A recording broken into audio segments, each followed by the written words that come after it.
મહત્વપૂર્ણ બાબત એ છે કે 2-3 દિવસથી એક વિડીયો વાયરલ થયો હતો, કેટલાક લોકો પોલીસને મારતા હતા અને પોલીસ ભાગતી હતી અને પછી પોલીસ એ લોકોને મારે છે. કાયદોની વ્યવસ્થા સામે તમને લાગે છે કે એક મજાક જેવું થઈ ગયું છે? કાયદોની વ્યવસ્થા જેવું ગુજરાતમાં છે જ નહીં. અત્યારે ગુજરાત રામ ભરોસે ચાલી રહ્યું છે.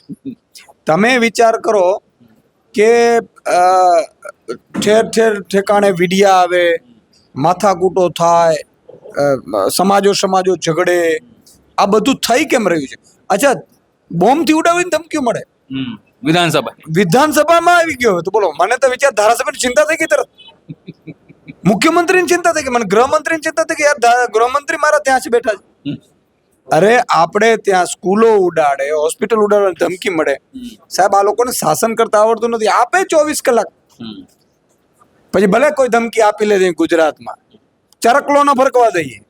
ઉપરથી પક્ષીએ જ આવવું હોય ને બીજા રાષ્ટ્રનો, તો ઈ પણ સ્કેન થઈને જાય. તાકાત છે.